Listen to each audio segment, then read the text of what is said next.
बहुत बहुत शुक्रिया आपका। और आप सभी यहाँ पर बड़े धैर्य के साथ बैठे हैं। अभी बहुत लंबा अच्छा हो गया आपको तो सबकी बातों सुनते हैं।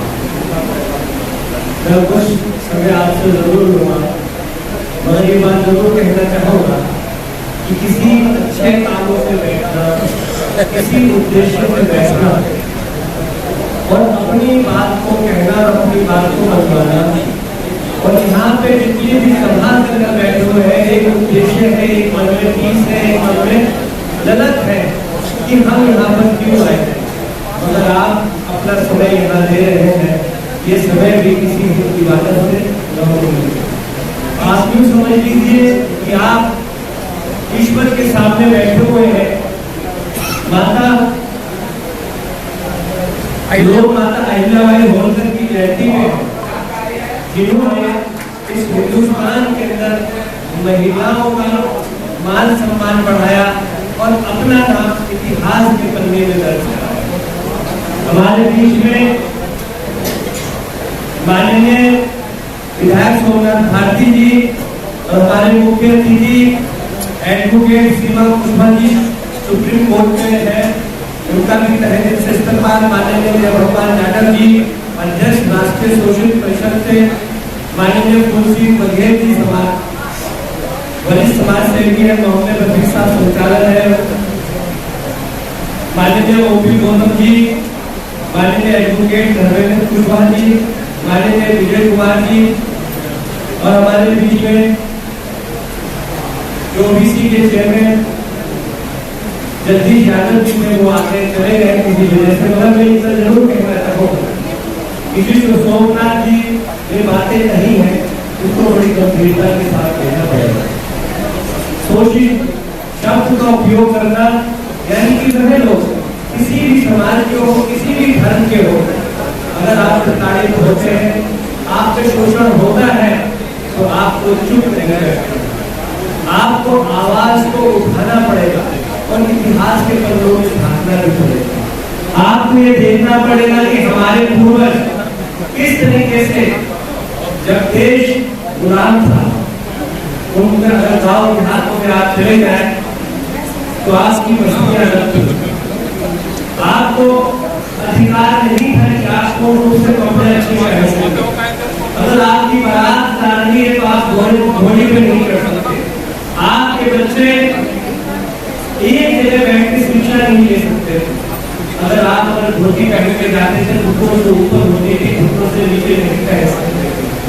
आपके कोई पैर नहीं छू सकता था, आपको अपने बराबर पे बैठा नहीं सकता था, आपके हाथों से पानी नहीं पी सकता था, आपके साथ वो खाना नहीं खा सकता था, आपके परिवार में उच्च जाति के लोग शादी नहीं कर सकते थे, मगर आपके साथ अत्याचार हुआ था। और जब देश आजाद हुआ तो मैं धन्यवाद देना चाहूँगा बाबा भीमराव अम्बेडकर जी को कि देश आजाद होने के बाद में आपने संविधान बनाया और हमें हक दिया कि किस तरीके से हम आजाद भारत के अंदर रहे, किस तरीके से अपने अधिकारों की लड़ाई लड़े। अगर मैं ये कहता हूँ कि ये संविधान बनाने का जुम्मा किसी और को दिया गया होता तो मैं ये समझता हूँ कि हमारी दुर्दशा और भी ज्यादा होगी। 75 सालों के अंदर हमने क्या पाया और क्या हमने देखा है। देश की आजादी के बाद जो बाबा भीमराव अम्बेडकर का संविधान है, जिसके अंदर आपको हक दिया गया है, उस संविधान की धज्जियां उड़ाने में कई लोग नहीं चाहते कि आप तरक्की करें, नहीं चाहते कि आप लोग आगे बढ़े। हमारा कसूर क्या है? हमारा कसूर हम ओबीसी के क्यों बन के रह रहे?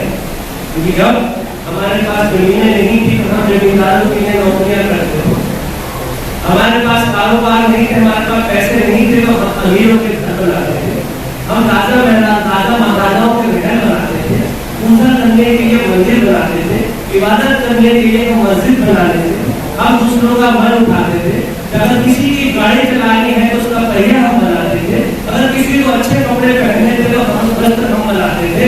ये हमारा क्या कसूर था कि हम पीछे चले गए? अगर देश आजाद हुआ तो हमें भी हक है कि हम ऊंची कुर्सी पे बैठे, हमारे बच्चों का भी हक है कि वो ऊंची कुर्सी पे बैठकर आगे बढ़े, हमारे घर का भी हमारा भी हक है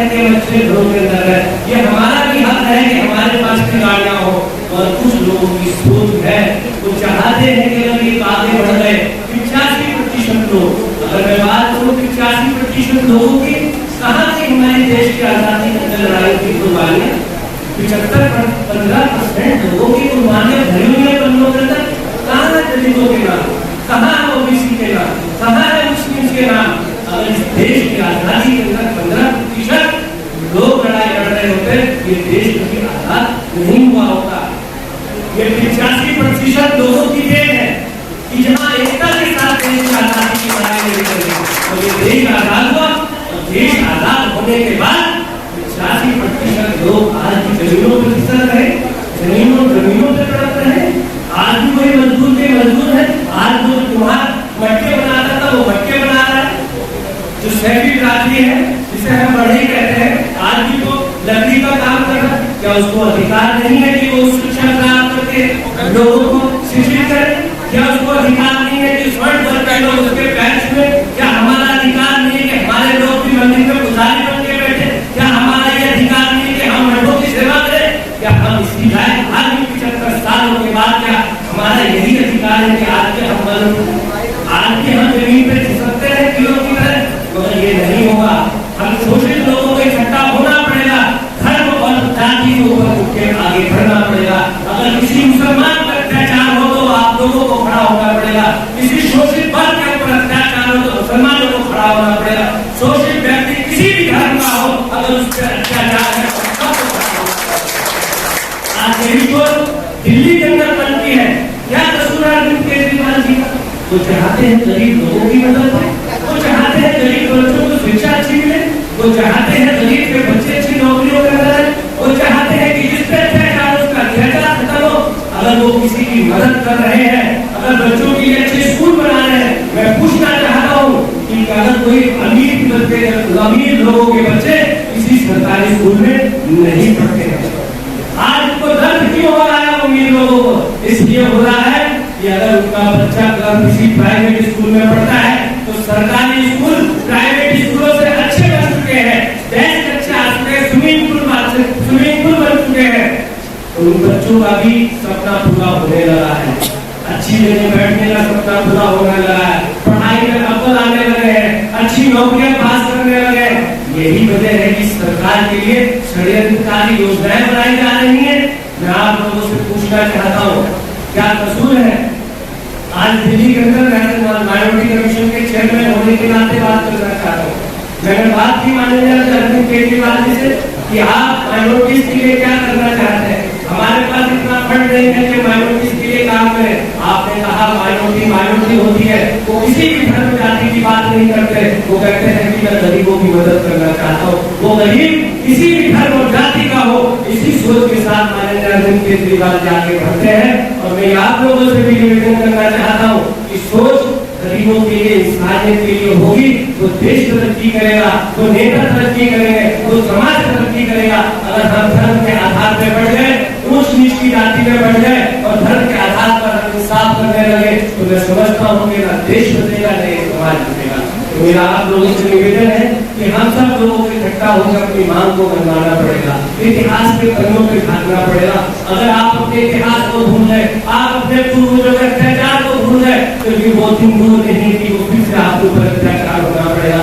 आपको उन अत्याचारों पे, उन पूर्वजों की बातों को याद करके आप एक नया रास्ता बना सकते हैं। तो रास्ता ये होगा कि अगर किसी ने आप पे अत्याचार करा है, आपको शोषण करा है, तो आप उसके खिलाफ बाबा भीम का अम्बेडकर ने जो संविधान के अंदर हमें ताकत दी है, उस ताकत के साथ उस संविधान की किताब को अपने हाथों में लेकर आगे बढ़ना पड़ेगा और अपने हक की बात करनी पड़ेगी। बहुत राजमाता देवी अहिल्याबाई होलकर,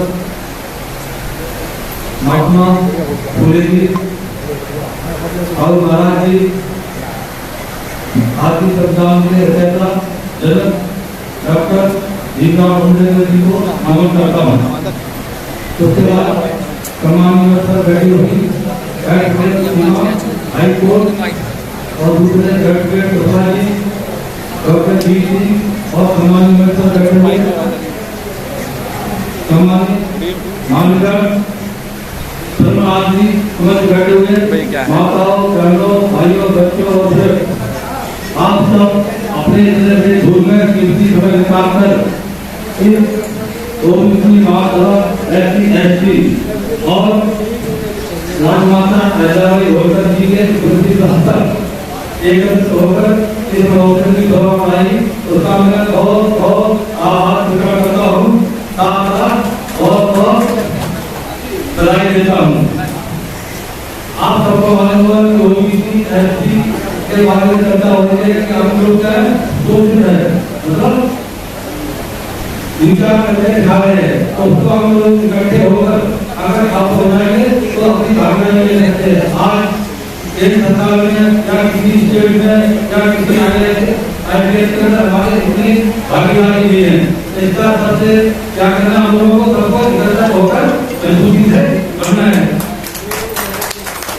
क्योंकि हम लोगों ने शिक्षा की कमी है और लोग में कोई कमी है तो इसलिए फिर लोग तो फिसलना नहीं चाहिए, इसलिए एकत्र होकर किसी प्रकार जब सवाल होती है एकत्र तो एक दूसरे को लाए और समझाए और अपनी बनी मजबूती दिखाएं। और बाकी बात रही अपने स्मृति जो माता देवी होकर जो सबको मालूम हुआ कि काकड़ समाज की थी, जिसको बोलते धनकर समाज, तो काफी इंदौर की रहने वाली थी। इनका जन्म सभी को मालूम होगा 31 मई 1725 में हुआ था और इनका आखिरी सफर 8 अगस्त 1795 में लगभग उन्होंने 30 साल शासन किया। अपने शासन काल में उन्होंने बहुत अच्छा किया। जब उन्होंने पंचायत था उन्होंने क्या जितने मुख्य मंदिर थे, सोमनाथ मंदिर, केदारनाथ, बद्रीनाथ या रामेश्वर, कई मंदिरों को प्रतिष्ठा किया था। उन्होंने अपने निजी फैलाने से इस मंदिरों को बनवाया। लगभग 12,678 मंदिरों को उन्होंने अपने फैलाने से बनवाया। इसका मतलब बहुत ही अच्छी राजमाता थी और उसकी भक्त थी। परमात्मा सभी का परमात्मा एक है, कौन है? सिर्फ उसमें हिंदू या मुस्लिम ईसाई सभी किसी को मानते हैं और मैं भी इसका पुजारी हूँ। तो इसलिए हमारा कहने का भाव होता है कि आप आस्था में भी रहना चाहिए और अपने समाज को आगे बढ़ाना चाहिए। इसी तत्वों के साथ मैं अपने जुबान को बंद करता हूँ और जय हिंद, जय भारत, धन्यवाद। सभी साथियों से आगे का बोलना तो उसका सवाल बोलने के लिए पानी की और थोड़ी सी जल की व्यवस्था बनाया गया सही से। आप सभी लोगों को नमस्कार। सभी लोगों को नमस्कार। मुझे लगता है कि मेरी आवाज़ सभी लोगों तक पहुंच रही होगी। मैं राजनीति तो नहीं तथ्य जरूर रखूंगा मैं कि आजकल हो क्या रहा है। हम लोग संगठन बनाने में काफी पीछे रह गए। हम लोग संगठन बनाने में काफी पीछे रह गए। मतलब हम लोगों ने संगठन बनाना सोच लिया है तो हम लोग आगे भी निकल जाएंगे। तो संगठन क्यों जरूरी है, इसे आपको बता दूं इसलिए जरूरी है। ये बात ओबीसी की नहीं है, ये प्रोटेक्शन है SC/ST के लोगों के लिए। अगर ओबीसी का संगठन सही तरीके मजबूती से काम करेगा तो SC/ST का रिजर्वेशन बचा रहेगा। आज आप देखेंगे कि जिस तरीके से रिजर्वेशन खत्म किया है राइट टू एजुकेशन में, SC/ST ओबीसी किसी भी प्रकार का रिजर्वेशन राइट टू एजुकेशन में नहीं है। तो ये शुरुआत कर दी थी कांग्रेस गवर्नमेंट ने रिजर्वेशन को खत्म करने की और उन्होंने ये पैमाना लगाया था आर्थिक आधार पर रिजर्वेशन शुरू करने का। ये जो आर्थिक आधार है ये कंप्लीटली कॉन्स्टिट्यूशनल फ्रॉड है। ये मैं नहीं कहता हूँ, ये सुप्रीम कोर्ट के 9 जजेस ने कहा था इंदिरा मैटर में। तो जब ये जो जिस तरीके से कॉन्स्टिट्यूशन का ब्रीच हो रहा है, जिस तरीके से कॉन्स्टिट्यूशनल प्रावधानों का उल्लंघन हो रहा है, तो ऐसे में हम लोगों को एकजुट होकर अपनी बात रखनी होगी और अपने अधिकारों को सुरक्षित रखना होगा। तभी इस संगठन का और हमारे जो और संगठन है उन लोगों का कोई मतलब रह जाएगा। सबसे बड़ी लड़ाई हमारे ऐसे संगठन से है जो ऐसा संगठन जो अन्याय करने के लिए आप लोगों के लिए खड़ा हुआ है, RSS, वो एकजुट होकर सारे अधिकार, सारे आपके जंगल, जमीन, आपके प्रतिनिधित्व हर जगह को कब्जा करके बैठे हुए हैं। तो आज हमें जरूरत है कि हम लोग संगठित होकर अन्याय के खिलाफ न्याय की लड़ाई लड़ सकें। इसके लिए हमें संगठित होने की जरूरत है। ये लड़ाई, ये छोटी लड़ाई, ये स्वतंत्रता आंदोलन से भी बड़ी लड़ाई बोलेगी इस तरीके से, क्योंकि मैं मध्य प्रदेश से अभी आता हूँ, तो मध्य प्रदेश में क्या खेल चल रहा है मैं वहां का भी बताना चाहता हूँ। मध्य प्रदेश में सिर्फ 2 ही पार्टी एग्जिस्टेंस में है, कांग्रेस और बीजेपी, और दोनों एक दूसरे से मिली जुली है, उनका कोलैबोरेशन है, और दोनों पार्टियां डायरेक्टली और इनडायरेक्टली आरएसएस ही चला रहा है, क्योंकि जब भी राज्यसभा की सीट तो आती है तो 10-6-7 काम में वहां से जाते हैं, और वो भी उनके चुनके वहां से लोग बैठ जाते हैं। तो जरूरत है हम लोगों को ऑर्गेनाइज होने की, हम लोग इकट्ठे होंगे तभी हम अपने अधिकार के लिए प्रोटेक्ट कर पाएंगे। तो ये लड़ाई हम अन्याय के खिलाफ लड़ने के लिए न्याय के तरफ से हम निर्माण करेंगे कि हम लोग सब इकट्ठे मिलकर इस लड़ाई को आगे बढ़ाएं। ये लड़ाई एक स्वतंत्र आंदोलन की तरह एक नई शुरुआत करें। कि दिल्ली में पहली बार हमने ऐसा ओबीसी कार्यक्रम देखा है जहाँ आम लोगों की भागीदारी हो रही है। पहले हुए हैं तो वे कॉन्स्टिट्यूशन क्लब में होते थे, और जो सीनियर थे या फिर जो है पॉलिटिशियन वो इकट्ठे होते थे और चर्चा होती थी 10 पर ये ऐसा लगता है कि आम लोग पहली बार संगठन में भागीदारी कर रहा है, और महिला वर्ग की सामने सम्मिलित है, तो ये बड़ी खुशी की बात है। अगर इस तरीके से हम छोटी छोटी जगह में इंटीरियर दिल्ली में हम लोग कार्यक्रम करेंगे, हम ऑर्गेनाइज होंगे तो हम इन शक्तियों का मुकाबला कर पाएंगे। मैं सिर्फ यही कहूंगा कि हमें अन्याय के खिलाफ में न्याय की लड़ाई के लिए इकट्ठे होना है।